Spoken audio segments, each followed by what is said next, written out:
오늘 하나님께서 우리에게 주시는 말씀은 요한복음 8장 31절에서 32절까지의 말씀, 제가 가지고 있는 성경으로 신약성경 158페이지입니다. 요한복음 8장 31절에서 32절까지의 말씀, 제가 봉독하겠습니다. 그러므로 예수께서 자기를 믿은 유대인들에게 이르시되 너희가 내 말에 거하면 참으로 내 제자가 되고 진리를 알지니 진리가 너희를 자유롭게 하리라. 아멘. 오늘은 대림절 두 번째 주일입니다. 우리가 예수님의 오심을 기억하고 또다시 오심을 기다리면서 우리가 나누고자 하는 이 두 번째 주제의 말씀은 바로 우리를 자유케 하시는 예수님입니다. 우리에게 007 제임스 본드를 통해서 잘 알려진 영국의 첩보기관 MI6의 모토는 언제나 비밀입니다. 또한 잘 알려진 이스라엘의 유명한 정보기관 모사드의 모토는 성경 잠언 말씀, 지략이 없으면 백성이 망하여도 지략이 많으면 평안을 누리느니라 라는 성경 말씀입니다. 미국의 첩보기관 CIA는 비록 공식 모토는 아니지만은 비공식 모토로 사용하는 말씀이 있습니다. CIA 본관 바닥에도 새겨져 있고 또한 벽에도 새겨진 말씀입니다. 바로 오늘의 본문 진리를 알지니 진리가 너희를 자유롭게 하리라 라는 성경 말씀입니다. 이 구절은 수많은 대학교의 교훈 내지는 표어로도 사용됩니다. 우리나라의 연대, 협성대, 백석대, 안양대, 숭실대, 한양대, 한남대 같은 대학교에서 이 구절을 모두 표어로 사용하고 있습니다. 또한 미국의 존스 홉킨스나 혹은 캘리포니아 공과대학도 마찬가지로 이 말씀을 교훈으로 사용하고 있습니다. 우리는 굉장히 일상의 많은 주변에서 이 구절을 자주 접할 수 있습니다. 또한 여러분들도 아마 교회 생활을 좀 하셨다면 이 구절을 굉장히 많이 들었을 것입니다. 그렇다면 여러분들, 이 말씀이 참으로 무엇을 의미하는지, 아니 무엇보다도 여러분들은 참으로 진리가 여러분들을 자유롭게 하는 이 삶을 과연 누리고 계십니까? 과연 여러분들은 자유한 자이십니까? 아니면 반대로 매인자십니까? 여러분들은 과연 진리를 알고 계십니까? 아니면 아직도 진리를 모르십니까? 여러분, 이러한 구절이 있다는 사실은 우리에게 중요하지 않습니다. 우리에게 이제 중요한 것은 이 말씀이 우리에게 체득화되고 이 말씀이 우리의 삶에 흘러나올 수 있는 것이, 우리가 매 순간 경험하는 것이 더욱 중요할 것 같습니다. 저도 사실 오랜 동안 신앙생활을 하고 또한 목회 생활을 하면서 저도 이 말씀을 가지고 전한 적도 있었고 또 이 말씀을 굉장히 자주 읽은 적도 있습니다. 하지만 제가 이번 주에 이 말씀을 준비하면서 저 또한 개인적으로 깨달은 바가 있고 또한 체험한 바가 있어서 그 은혜를 함께 나누고자 합니다. 오늘의 본문은 요한복음 8장입니다. 혹시 지난주 말씀을 기억하신다면 요한복음 저자는 항상 절기에 맞춰서 예수님의 말씀을 배열했다라고 전한 적이 있습니다. 우리가 지난주에 전한 이야기가 요한복음 10장이었습니다. 그때는 초막절이었습니다. 초막절에는 항상 예수님은 내가 누구다라는 것을 말씀한다라고 전한 바가 있습니다. 요한복음 7장과 8장도 초막절 절기에 있던 말씀입니다. 그렇기 때문에 아마 오늘 우리가 보고 있는 이 8장에도 분명 예수님께서 나는 누구누구다라고 전하신 말씀이 있을 것 같습니다. 그런데 이 요한복음 저자는 주의 말씀을 전할 때 다른 복음서 저자와는 다르게 단락으로 쪼개서 전하지 않았습니다. 항상 굉장히 긴 장문의 스토리로 말씀을 전하였습니다. 오늘 우리가 읽고 있는 이 본문도 여기서 시작하는 짤막한 스토리가 아니라 실상은 7장 53절부터 8장 마지막 절까지 이르는 굉장히 긴 말씀의 한 부분에 불과합니다. 그렇기 때문에 진리를 알지니 너희를 자유케 하리라는 이 말씀을 제대로 이해하기 위해서는 7장 53절부터 시작되는 이야기를 우리가 제대로 알 필요가 있습니다. 7장 53절에 이렇게 시작됩니다. 다 각각 집으로 돌아가고 예수는 감난산으로 가시니라 라고 되어 있습니다. 초막절의 마지막 날입니다. 이제 모든 것이 마치고 이제 사람들은 다 집으로 돌아갔습니다. 근데 우리 주님은 감난산으로 가셨습니다. 감난산이 어떤 곳인지 아십니까? 항상 주님이 매일 하루하루를 마무리하면서 기도하던 장소가 바로 감난산이었습니다. 그래서 주님은 하루의 모든 사역을 마치고 기도하러 감난산으로 가십니다. 그리고 다음 날 다시 성전으로 들어오십니다. 그때 우리가 너무나 잘 알고 있는 바로 가늠한 여인의 이야기가 등장을 합니다.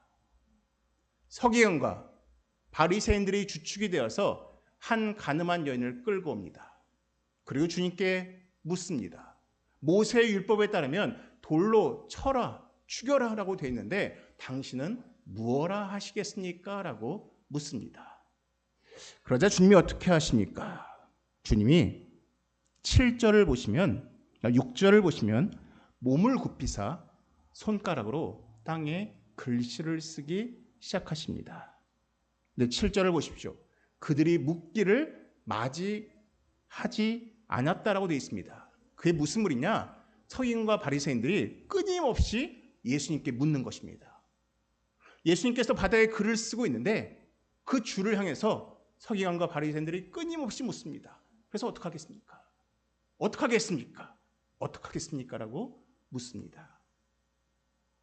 주님께서 자리에서 일어나십니다. 그리고 이렇게 말씀하십니다. 너희 중에 죄 없는 자가 먼저 돌로 치라. 그리고 다시 주님은 바닥에 글을 쓰기 시작하십니다. 그래서 사람들이 다 떠나가기 시작합니다. 이제 예수와 여자밖에 남지 않았습니다. 주께서 여자에게 10절에 이렇게 묻습니다. 여자여, 너를 고발하던 그들이 어디에 있느냐? 너를 정죄한 자가 없느냐? 그러자 여자가 말합니다. 주여, 없나이다. 그래서 예수께서 이렇게 말씀하십니다. 나도 너를 정죄하지 아니하노니 가서 다시는 죄를 범하지 말라라고 이야기를 하십니다. 그리고 아마 여러분들 대부분은 여기에서 이제 말씀을 끊습니다. 아, 그래, 가늠한 여인 이야기. 그래, 주님은 정죄하지 않으시는구나 라고 이야기를 딱 끊습니다. 근데 요한복음 저자는 여기서 이야기를 끊는 것이 아닙니다. 요한복음 저자는 그 이야기를 계속 이어갑니다. 그런데 12절에 이러한 말씀이 나옵니다. 예수께서 또 말씀하여 이르시되 나는 세상의 빛이니 나를 따르는 자는 어둠에 다니지 아니하고 생명의 빛을 얻으리라 라고 말씀하십니다. 주님이 드디어 초막절에 주님이 자주 언급하시는 것, 나는 누구누구다 라고 말씀하시는 그 내용이 나옵니다. 나는 세상의 빛이다 라고 말씀을 하십니다. 그런데 많은 사람들은 앞선 나온 그 가늠한 여인 이야기와 12절에 나오는 나는 세상의 빛이다라는 이야기는 다른 이야기로 생각합니다. 이어지는 이야기가 아니라 다른 이야기. 앞선 이야기는 끝났고 뒤에 이어지는 이야기는 새로운 이야기다라고 착각을 합니다. 그렇지 않습니다, 여러분들. 가늠한 여인 이야기는 이 모든 스토리를 시작하기 위한 한 가지 사건이었습니다. 그리고 주님이 말씀하십니다. 나는 세상의 빛이다 라고 말씀하십니다. 빛의 기능은 여러 가지가 있습니다. 그럼 과연 주님께서 나는 세상의 빛이다 라고 말씀하신 그 기능은 무슨 기능이겠습니까? 12절에 나옵니다. 나를 따르는 자는 어둠에 다니지 아니하고 생명의 빛을 얻으리라 라고 말씀하고 있습니다. 여러분, 주의 빛의 기능은 무엇입니까? 어둠에 있는 사람들에게 빛을 비추어서 그들이 어두운 가운데 머물지 않게 하고 그들을 빛으로 인도하시는 역할이 바로 예수님의 역할입니다. 그렇다면 우리는 알고 있습니다. 바로 앞선 이야기에서의 가늠한 여인은 바로 어두운 가운데 속한 자였습니다. 죄 가운데 있던 자였습니다. 그런데 주님은 그 가늠한 여인을 어두운 가운데 그냥 머물도록 내버려 두지 않으셨습니다. 왜냐? 주님은 세상의 빛이시기 때문입니다. 주님은 그녀에게 빛을 비추십니다. 그리고 그녀로 하여금 어둠이 아닌 바로 빛의 자녀가 될 수 있는 그 은혜를 주님께서 허락해 주신 것입니다. 그래서 이 가늠한 여인 이야기 뒤에 주님이 말씀하십니다. 나는 세상의 빛이다. 나는 어둠에 다니지 아니하고 생명의 빛을 얻을 수 있도록 그대에게 이 빛을 허락한다라고 하셨습니다. 그런데 앞선 이야기를 보십시오. 앞선 이야기에 나오는 서기관과 바리새인들은 이 가늠한 여인에게 빛을 주고자 하는 마음이 전혀 없었습니다. 서기관과 바리새인들은 이 어둠에 속한 여인이 그대로 어두운 가운데 머물면서 죽기를 바랬습니다. 그래서 죽이고자 했습니다. 그녀에게 어떠한 소망의 빛, 어떠한 생명의 빛도 허락해 주지 않습니다. 그냥 어두운 가운데 있기 때문에 너는 죽는 것이 마땅하다 하면서 돌을 든 이들이 바로 서기관과 바리새인들입니다. 에베소서에 이런 말씀이 있습니다. 너희는 이제 어둠의 자녀가 아니니 너희가 나를 믿는 고로 너희는 이제 빛의 자녀가 되었다라고 말씀하는 구절이 있습니다. 그 뜻은 무엇입니까? 우리 또한 서기관과 바리새인처럼 우리 주변에 있는 사람들을 어두운 가운데 그대로 두는 자들이 아니라 우리가 예수의 빛을 받은 자로서 우리 주변에 있는 사람들에게 바로 어둠에 속하지 않고 빛으로 나오도록 우리가 인도해 주는 역할 또한 우리에게 필요하다는 것입니다. 근데 우리는 어떤지 아십니까? 우리는 스스로가 빛의 자녀라고 생각하면서 동시에 우리 주변 사람들을 어둠과 빛으로 나눕니다. 그리고 어둠에 속한 자들을 보면은 그냥 그들이 어두운 가운데 머물도록 그대로 판단하고 정죄하고 비판합니다. 문신이 있는 사람, 담배 피우는 사람, 술 마시는 사람, 몸에서 냄새나는 사람, 예의 없는 사람 싫어합니다. 판단합니다. 정죄합니다.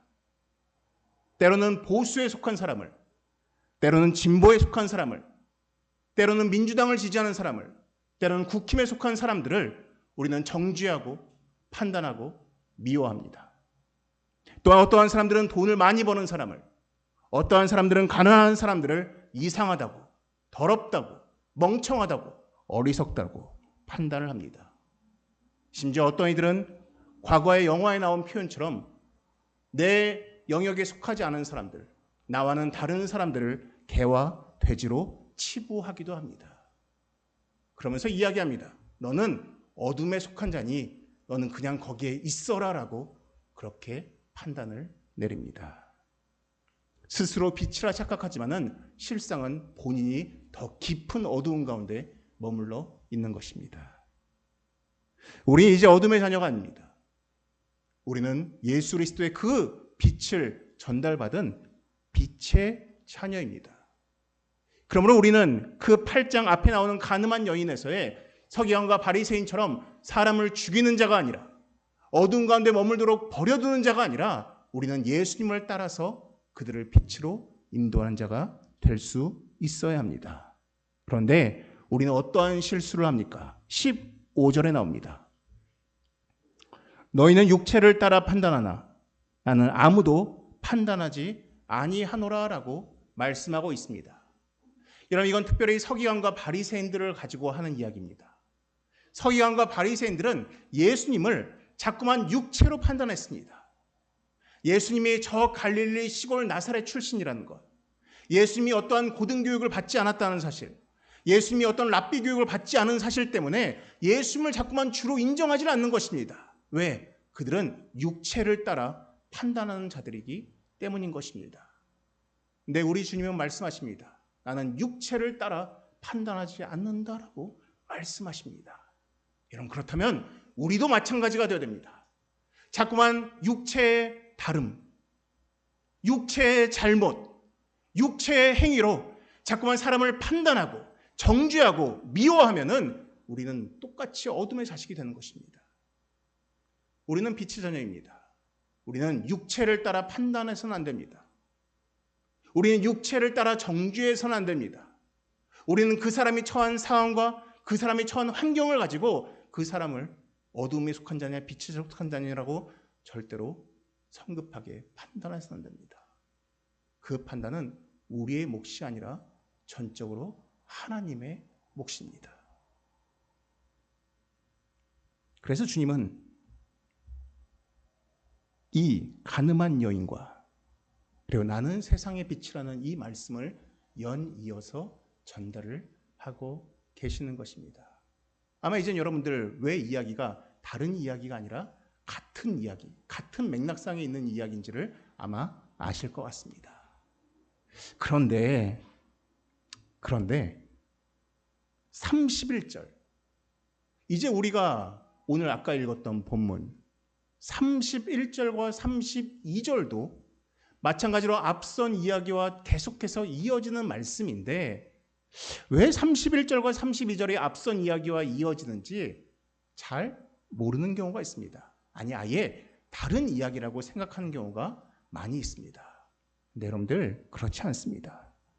이 31절에 나오는 이 이야기도 앞선 이야기의 연장선상에 놓여 있는 말씀입니다. 31절에 이렇게 시작됩니다. 그러므로 예수께서 자기를 믿은 유대인들에게 이르시되라고 되어 있습니다. 그럼 여기에 차이가 있습니다. 아까 나는 세상의 빛이다라고 말씀하실 때 그 말씀을 듣는 대상에는 13절에도 나와 있지만은 그 자리엔 바리새인도 있었습니다. 즉 예수를 믿지 않는 자들이 있었습니다. 예수를 육체로 판단하는 사람들이 있습니다. 예수를 받아들이지 않고 예수를 거부하지 않은 사람들이 그 안에 속해 있었습니다. 근데 이제는 그 사람들은 다 떠나갔고 이제는 예수를 믿는 사람들만 이 자리에 딱 남아 있었습니다. 이제는 예수님의 말씀은 그들을 향해서만 전달되고 있습니다. 이제 예수를 판단하는 사람들이 아니라 예수를 믿는 사람들에게만 주님께서 전달하고 계십니다. 뭐라고 말씀하십니까? 너희가 내 말에 거하면 참으로 내 제자가 되고라고 하십니다. 무엇입니까? 이제는 믿는 자에 머물면 안 되는 것입니다. 너희의 신앙이 너희들 나 믿는 거 알고 있는데 그래 너희가 나를 믿는 자인 거 나도 알고 있는데 이제는 너희가 믿는 자에 머무는 것이 아니라 이제 무엇이 되어야 됩니까? 제자가 되어야 됩니다. 제자가 돼야 32절 말씀을 깨달을 수가 있는 것입니다. 진리가 나를 자유케 한다는 것은 제자가 됐을 때 알 수가 있는 것입니다. 즉 반대로 만약 여러분들의 삶이 온전한 예수의 제자의 삶을 살고 있지 않는다면 아직은 여러분들을 자유케 하는 것이 무엇인지 아직 모를 수 있습니다. 참으로 여러분들의 그 신앙이 믿는 자의 수준을 넘어서 예수의 제자가 됐을 때 그 주님이 말씀하시는 그 진리가 나를 자유케 하는 그 참 자유를 경험할 수 있다는 것입니다. 아마 여러분들이 아직 모르신다면 아직 제자가 안 됐기 때문입니다. 만약 여러분들이 경험하고 있다면 여러분들은 제자의 삶을 살고 있기 때문입니다. 그럼 제자가 되기 위한 조건이 무엇이냐? 주님이 말씀하셨습니다. 너희가 내 말에 거하면이라고 말씀하십니다. 내 말에 거한다는 게 무슨 뜻일까요? 과연 주님 안에 거한다는 게 무슨 뜻일까요? 이걸 잘 설명하고 있는 요한복음 본문이 있습니다. 바로 요한복음 15장입니다. 같이 보시겠습니다. 요한복음 15장을 보시면 거기에는 우리에게 조금 익숙한 나는 포도나무요 너희는 가지라라는 바로 포도나무 비유가 언급되고 있습니다. 거기에 보면은 7절에 이러한 말씀이 있습니다. 너희가 내 안에 거하고 내 말이 너희 안에 거하면 무엇이든지 원하는 대로 구하라. 그리하면 이루리라 라고 말씀하고 있습니다. 너희가 내 안에 거하고 내 말이 너희 안에 거하면 10절을 보시면 조금 더 구체적으로 이렇게 말씀하고 있습니다. 내가 아버지의 계명을 지켜 그의 사랑 안에 거하는 것 같이 너희도 내 계명을 지키면 내 사랑 안에 거하리라 라고 말씀하고 있습니다. 이걸 통해서 우리는 알 수가 있습니다. 주님 안에 거한다는 것, 주님 말 안에 거한다는 것, 하나님 말 안에 거한다는 것은 바로 하나님의 말씀, 하나님의 계명을 지켜 행함을 의미한다는 사실을 알 수가 있습니다. 내 말에 거한다는 것은 주의 말씀을 따르는 것, 주의 말씀을 지키는 것, 주의 말씀을 행하는 것입니다. 그런데 요한복음 8장 31절에 내 말에 거한다라는 이 표현은 현재 완료 진행형으로서 지금 무슨 뜻이냐? 일회적으로만 한 번 했다고 되는 것이 아닙니다. 한 번 말씀 지켰다고 제자가 되는 것이 아닙니다. 지속적으로, 꾸준하게, 반복적으로 주의 말씀을 지켜 행할 때 그것이 주의 말 안에 거하는 것이고, 그때 우리가 비로소 주의 제자가 될 수 있다라는 것입니다. 그때의 진리가 우리를 자유케 합니다. 자유가 안 되는 것은 무엇입니까? 노예가 되는 것입니다. 지금 이 가늠한 여인 이야기에서 서기관과 바리새인들은 노예의 모습을 보여주고 있습니다. 무슨 노예인지 아십니까? 미움의 노예가 되었습니다. 그들의 마음속에는 미움이 가득합니다. 정죄가 가득합니다. 판단이 가득합니다. 그래서 그들은 예수 그리스도라는 진리가 앞에 있음에도 불구하고 그것을 보지를 못합니다. 그 미움이라는 감정의 노예가 되어서, 그 미움이라는 감정에 사로잡혀가지고 그들은 그 미움에 끌려다니면서 여전히 어두움에 속한 자의 삶을 보이고 있습니다. 근데 여러분, 우리가 빛의 자녀로서 우리가 미움이 아니라, 정죄가 아니라, 판단이 아니라 어떻게 해서든 상대방을, 그들을 예수의 빛으로 인도하고자 하는 마음이 있으면 우리는 자유한 자가 될 수 있습니다.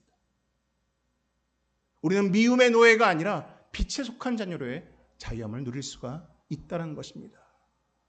우리의 마음을 사로잡는, 우리를 노예가 되도록 하는 그 감정은 미움에만 국한되어 있지 않습니다. 여러 가지가 있습니다. 여러분, 이집트의 영토는 우리 대한민국보다 10배가 큽니다.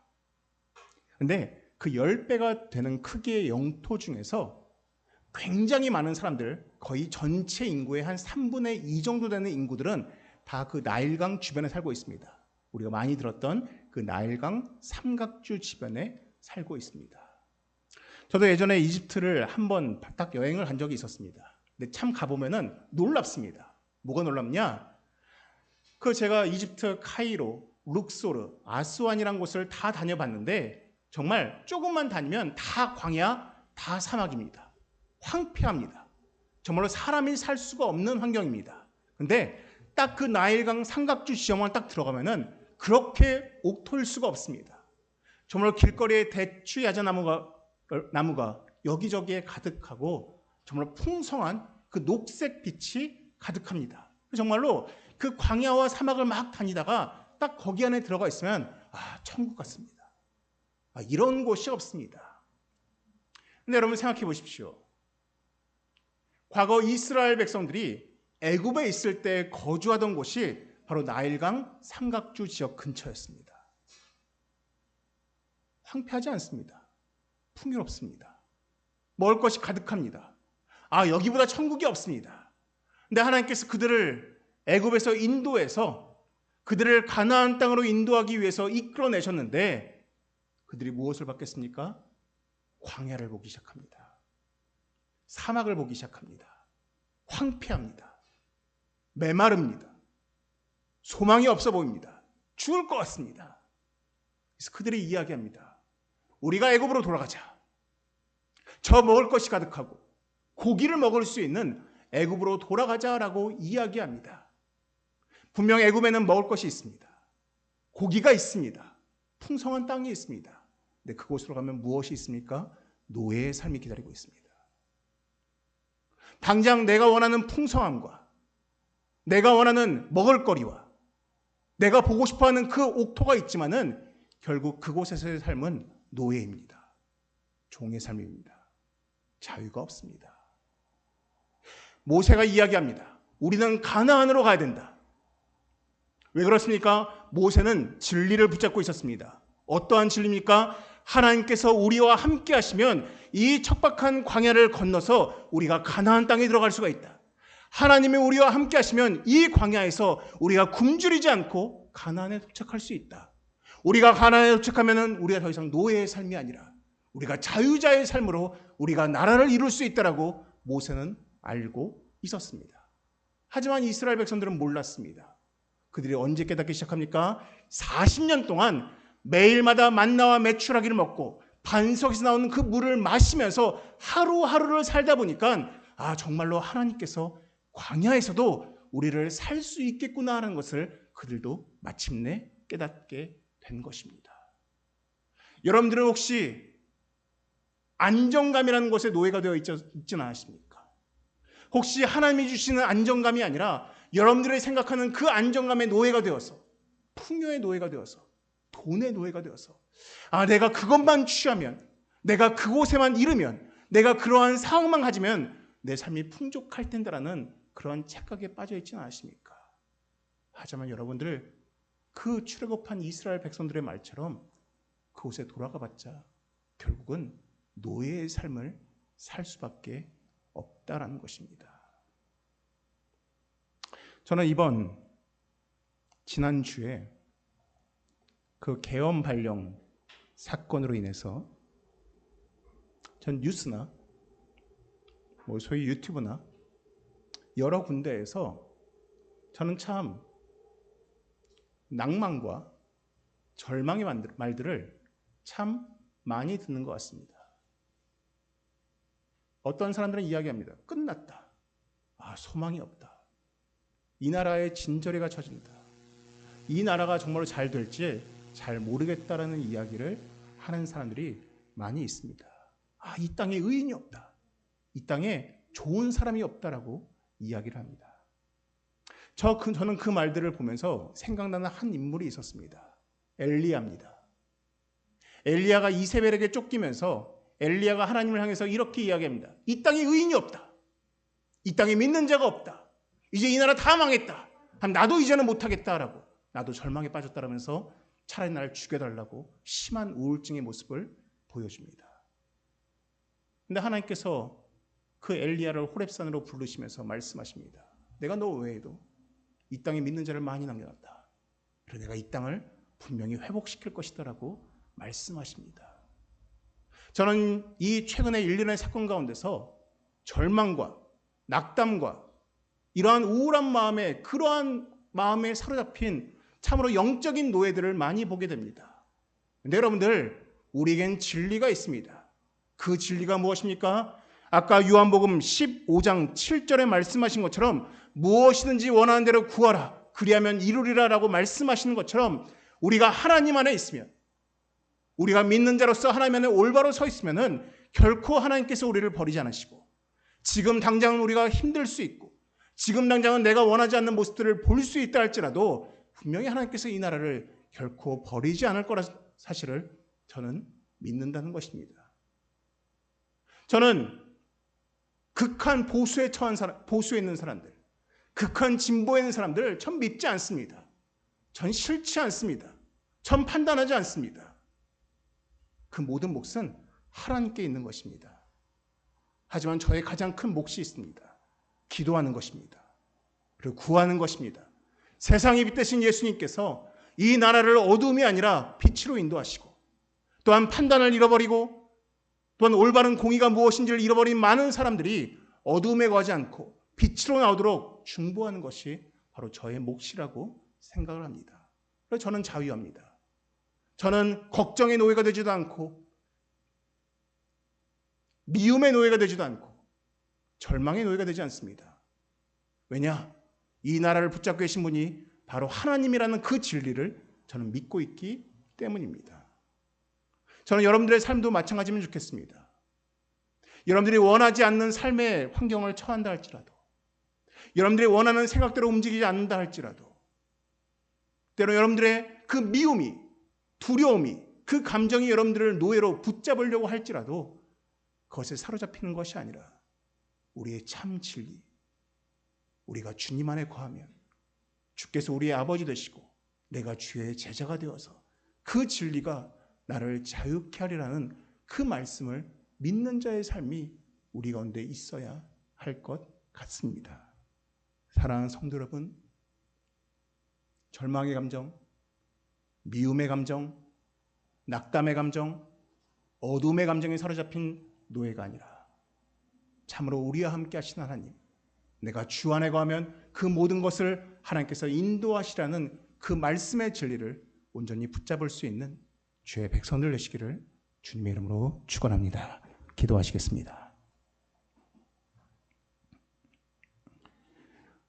사랑의 많으신 하나님 아버지, 하나님 주를 알지 못하는 자들이 참으로 많은 어두운 가운데 거하면서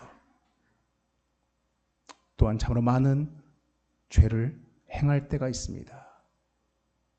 하나님, 우리 또한 그러한 연약한 자의 모습이 있음을 우리가 잊지 않게 하시고 참으로 우리를 빛으로 인도하신 그 주를 기억하며 내 주변에 있는 어둠에 속한 자들을 빛으로 인도하기 위해서 애쓸 수 있는 우리 믿음의 공동체가 되게 하여 주시옵소서.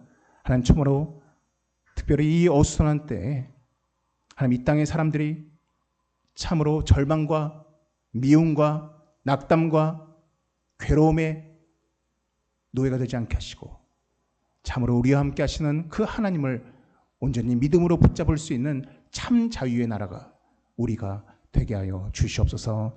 이 모든 말씀 예수님의 이름으로 기도드립니다. 아멘.